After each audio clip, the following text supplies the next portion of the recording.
weakling. You are a disgrace to the Takayanagi name. Big brother.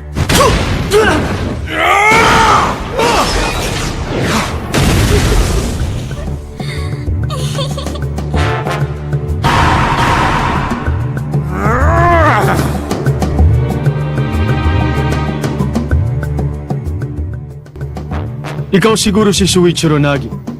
Ikaw ba ang pinuno nila? Huwag mo sabihing lumabas ka ng bahay na ganyan ang suit mo.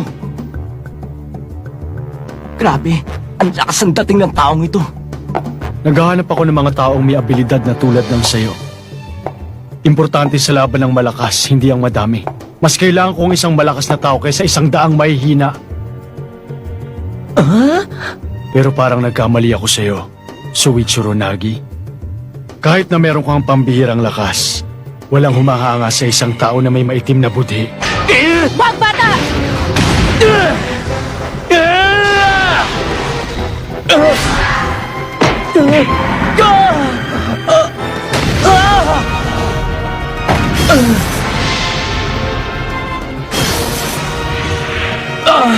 Umilag ka, bata! Pareho sa... Alam ko! Tanggapin mo to! Tansin ko, Shinden! Ipaparamdam ko sa'yo ang aking lakas!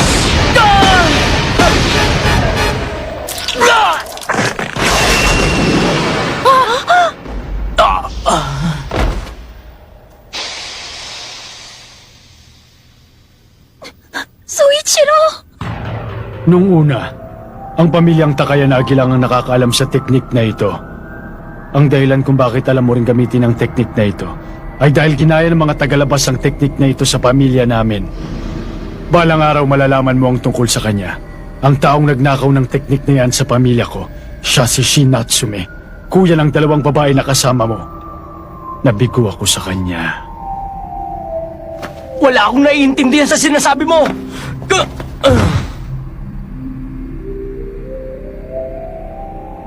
Magbabayad ka! Ano?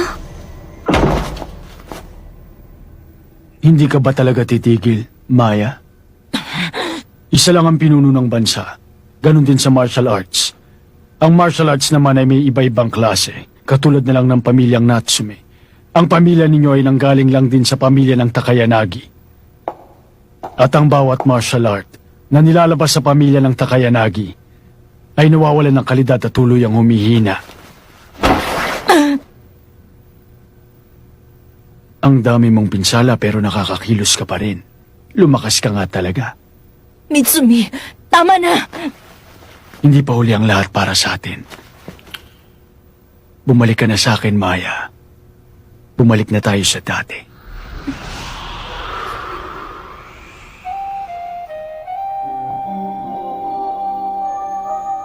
Hindi pwede. Hindi na maaaring bumalik sa dati, Mitsumi. Hindi ko mapapatawad ang ginawa mo. Masyado ka maraming ginawang kasamaan. At saka tinapos mo ang kapatid ko. At bukod pa doon, winasak mo ang tanging lugar na binabalikan ko. Ikaw ang may gawa nun. Wala nang iba.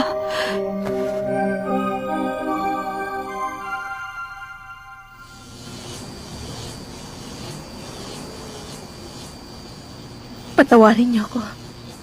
Hindi ko nasunod ang utos ng advisor ng presidente. Hindi ko sila nabigyan ng tamang instruksyon. Hindi lang ang mga tao natin, pati si Sagara at si Tagami. Sa dami ng taong tumutulong sa'yo, pumalpak ka pa rin. Porke 5 lang ang taong ililigpit mo, dinaan mo na lang sa dami. Naloloko ka na ba? Tama rin ang naisip mo. Pero ang paglusob na ginawa mo, dapat isa-isa lang. Opo. Tagami, buhay ka pa ba? Alam mo, ang hindi ko maintindihan, bakit kinailangan pa ni Mitsumi na sumali sa labang to? May pinsala na si Natsumi at sigurado kung kulang ang lakas ng 2 freshman para si Mitsumi pa lumaban sa kanila. 2 minuto na lang, talo na sila. Ang tindi nga ng labanan eh. Para doon kay Natsumi, napalaban na siya no huling 2 minuto. Sandali na lang, baka napahamak na siya. Yun talaga hindi ko maintindihan. 2 minuto na lang tapos na ang laban. Bakit kaya ngayon pa biglang sumali si Mitsumi? Tsaka, bakit ba sobra yata siyang interesado doon sa batang freshman? Hindi yun pag-aaksaya ng panahon ni Mitsumi. Hindi lang yun. Ang tagal na nila pinagpaliban ng labang ito. Tapos ngayon, Bigla gusto na lang nila lumaban para tapos na. Dahil yata dun sa dalawang freshman, gusto yatang kunin ni Presidente yung dalawang freshman. Kaya nagdesisyon siyang pumunta dito. Kaya kahit hindi kailangan. Ang hirap kasi dito, maraming gusto mamuno sa grupo. Sagara. Tawara, ikaw na bahala. Ikaw ang magtapon sa maskarang ito. Wala na akong balak isuot pa ito ulit. 2 taon na nakalipas. Nung tayo pa ang freshman sa eskwela, ganun din ang nangyari ng panahon yun. Kung sino man na namumuno, tatalunin din siya ng baguhan na naghahabol sa posisyon niya. Siguradong pumasok sa katawan mo ang enerhiya ng atake ko. Bihira ang tao na kayang suluhin ang enerhiya ng tanshin ko. Napagod na ako ng gusto sa ataking yun. Kahit magsalita lang ako dito ay napapagod pa rin ako. Maya, hindi ba itong dahilan kaya interesado ka sa batang ito? Ngayon alam ko na, dahil malakas siya.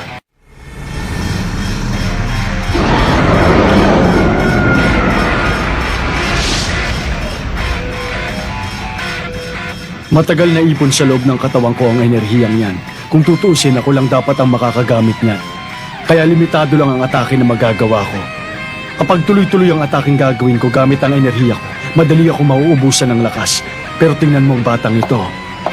Gumagaling ang mga sugat na natamo niya sa loob lamang ng ilang minuto. Ang enerhiya sa loob ng katawan niya ay walang hangganan at tumatanggap pa siya ng enerhiya galing sa atake ng kalaban niya. Sabihin mo sa akin kung saan nanggagaling ang enerhiya mo. Maya, sa palagay mo ba ay kaya talaga akong talunin ng batang ito? Nalampasan na ng batang ito ang pagsubok na hindi kinaya ng kapatid mo. Masigit na malakas ang batang ito kaysa sa kanya. Hindi ba tama ako? Hindi mo ba nakikita ang dragon na umiikot sa katawan niya? Kuya,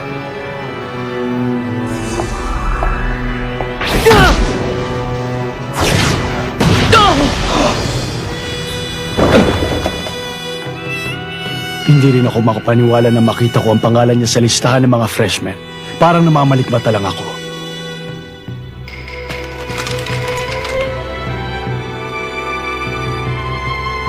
Nagi. Si Suichiro Nagi nandito. Kapamilya ng mga Kenmu. Balik kamag-anak niya ang panganay ng mga Kenmu. Kasama siya sa angka ng mga halimaw na kumakain ng tao. Mga halimaw. Mga halimaw na kumakain din ng kapwa nila halimaw. Masigit na malakas ito kaysa sa akin o kay Masataka.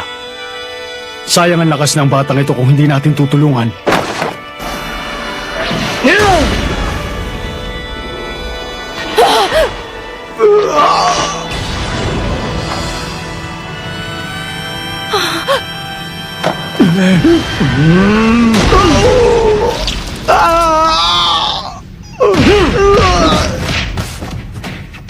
imposible to. Nakakabawi siya kay Mitsumi. Tama si Mitsumi. Mabilis gumaling ang mga sugat ng batang ito. Napuruhan siya. Ngayon nakakalaban na siya ulit. Hindi kaya kapareho niya yung taong dumating 2 years ago. Bata, ikaw nga ba talaga? Bata! Itigil mo yan! Hindi ka talaga nag-iisip, Maya. Gusto mo bang may tapusin na naman akong mahal mo sa buhay? Maraming tao sa mundo ang may walang hanggang enerhiya. Pero ang taong ito, ang enerhiyang nasa loob niya ay kakaiba. Enerhiyang nasa anyo ng santo, dragon, diwata o espiritu. Sa dami ng pangalan, akala mo magkakaiba, pero ang totoo ay isa lang sila. Sila ang chi na nagtatago sa hangin at sa mga puno. Ang tawag ng iba sa kanila ay mga masasamang espiritu. Ang mga masasamang espiritu lamang ang may kakayahan na gumamit o umipon ng ganyang katinding enerhiya. At ang nasirang kapatid mo ay isang masamang espiritu. Masamang espiritu ang tumapos kay Shin. Ang batang ito ang susunod. Todo High School 3rd year. Founder of Enforcement Team President, Mitsumi Takayanagi. Sige! Awatin mo na sila, Maya. Siniseryoso na ni Mitsumi. Kahit nagaling ang bata sa angka ng mga halimaw na kumakain ng tao, hindi niya kaya si Mitsumi. Sigurado, walang kaduda-duda. Mapapahamak ang batang to pag di ko sila inawat. Lamig muna! Bunschi! Ang init mo! Akala ko nilalagnat ka na eh. Kaya magpalamig ka muna dyan. Ano ba yung ginagawa mo? May usok na lumalabas dyan sa bibig mo kanina. Bakit ka ba nakikialam sa ginagawa ko? Kung makikialam ka lang, dapat ikaw yung namuno sa atake kanina. Sira ka ba? Di ba ikaw ang nagsabi sa akin na wala akong kailangan gawin bilang advisor ng enforcement team? Saka bakit? Gawain ba to ng mga estudyante? Bakit kayo nag-aaway dito? Kayo talaga, weirdo nyo. Huwag nyo na kasing apihin itong mga kawawang pressman. Okay ba, bata? Bata! Pambira. Tignan mo, nawala na sa sarili dahil sa ginawa mo. Reflex na lang ang gumaganti sa'yo. Tignan mo, kapag ako sumusuntok sa kanya, hindi siya gumaganti. Di ba? Aray! Apaloko ka! Tinutulungan na nga kita. Gaganyanin mo pa ako? Eh kung ikaw kaya, bigyan ko dyan, ha? Mitsumi! Magkaintindihan tayong dalawa, ha? Wala akong sinabing gusto kong balikan ang nakaraan. Kung hindi lang ako sugatan. Hindi ako magdadalawang isip na labanan ka. Ikaw ang may sabi niyan. Aray! Aray! Aray! Hindi ko na kaya, bata! Bata, tama na!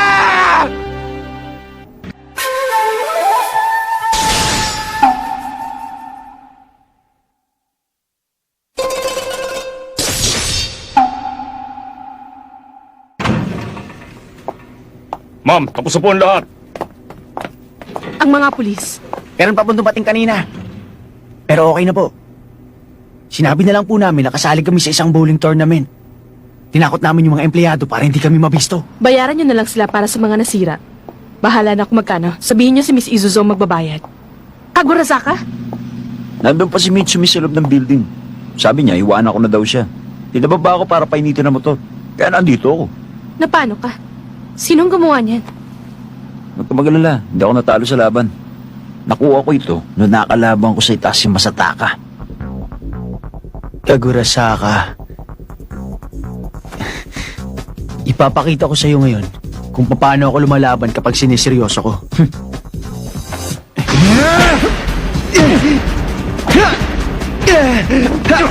Walang kwenta ang teknik niya. Hindi ako pagpapawisan!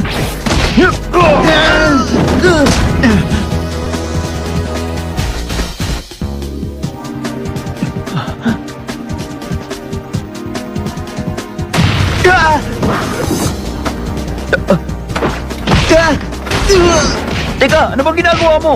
Ako ang kalaban niyan, hindi ikaw! Ako nang pahala sa kanya! Tapos na ang labang ito. Tumigil ka na. Mahina ka talaga. Hindi ka karapat dapat sa grupo. Yun ang nangyari. Si Mitsumi talaga. Napakayaban ng taong yun. Biruin mo, ginawa niya sa akin to. May pasa ako sa muka.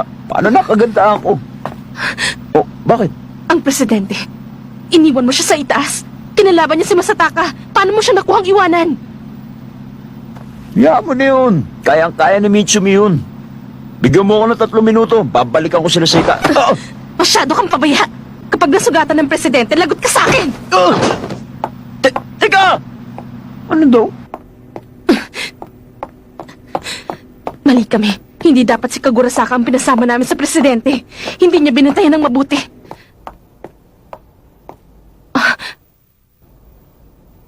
Panalo si Mitsumi. Kahit sino pang kalaban niya, kahit sinong makaharap niya, hindi ako nag-aalala. Sigurado ko, hindi siya natalo.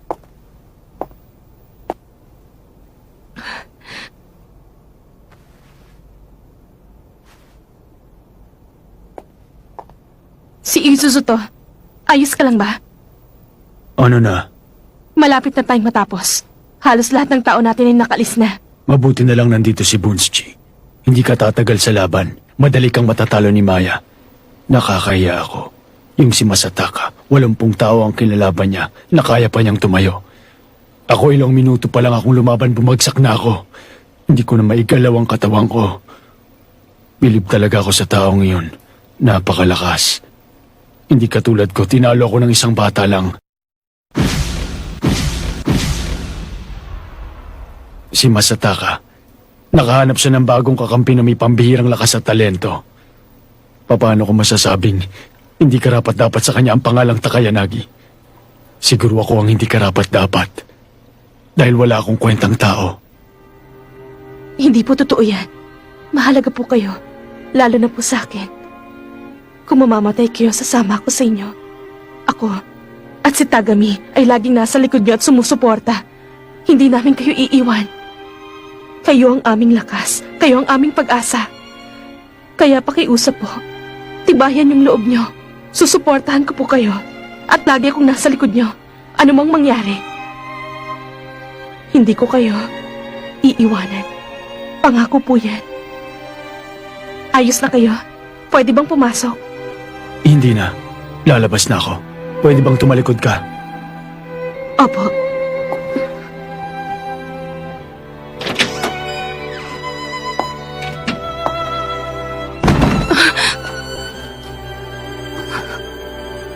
Mitsumi, isang malakas na babae si Maya Natsume. Kung nakilala ko siya bago kita nakilala, malamang naging magkaibigan kami. Ganun ba?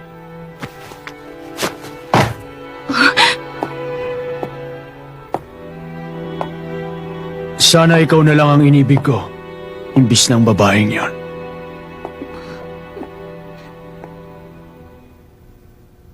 Kumising ka na dyan! Uwian na!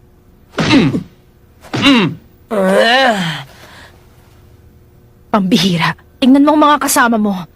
Parang galing sa gera. Anong problema? Bakit hindi pa siya tumatayo? Tingnan ko nga. Layuan mo siya! Ba't mo dinamay si Suichiro at Bob dito? Pumahay kang lumaban sila sa mga yon. Kita mo nangyari sa kanila. Wala naman silang kinalaman sa problema mo, di ba? Sabihin mo nga sa akin, bakit mo sila sinasanay para makipag-away? Huwag mo sabihin pakikipag-away lang ang atupagin nila dyan sa club mo. Tapos, yung ex-boyfriend mo pala ang pinuno ng kalaban mong club sa eskwelahan nyo. Ibig sabihin, dinamay mo kami lahat sa away nyo? Siguro nga medyo isip bata pang mga ito. At sumali sila sa Juken Book Club para kahit papano, tumino sila. Pero siguro kung hindi ka nila kilala, malamang hindi sila napasok sa gulong ito. Kasalanan mo ito eh.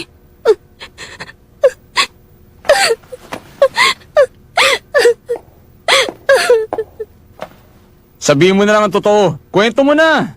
Ikwento mo kung anong nangyari sa inyo ni Mitsumi. Na hindi mo lang siya ex-boyfriend. Ano ba siya talaga sa buhay mo? At anong kinalaman niya rito? Si Mitsumi, may atraso sa akin. Tinapos niya ang kuya ko. Hindi yun aksidente na nangyari habang nagkakatuwaan.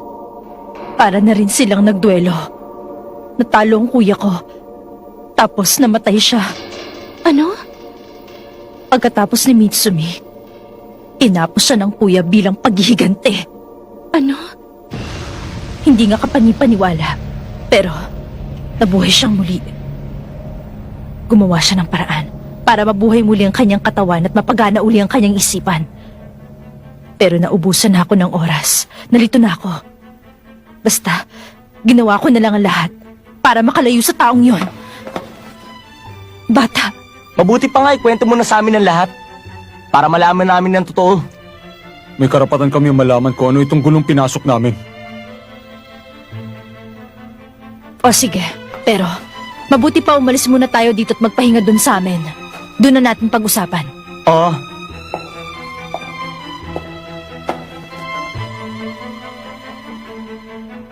Ang daming nangyari itong nakaraang kalahating oras. Ang daming nasaktan sa magkabilang panig. Sigurado ako na maraming hindi makakalimot sa laban ng nangyari dito. Pero bakit ba talaga itinaguyod ng kuya kong enforcement team sa eskwelahan? Hanggang ngayon hindi ko pa rin maintindihan. Hanggang ngayon tinatanong ko pa rin yan. Pero basta nabubuhay pa kami, darating at darating din ang mga sagot sa mga katanungan namin. Lagi kong tatandaan na malaking banta sa Juken Book Club ang executive team ni Kuya at dapat lagi kaming maghanda para makipagsagupaan sa lahat ng kalaban. Dapat lagi naming tandaan kung bakit tinaguyod ang Juken Book Club. Ngayong araw na to, nakaranas kami ng pagkatalo. Kahit 5 lang kami, kinailangan ng 200 tao para talunin kami. Nanalo lang sila dahil madami sila.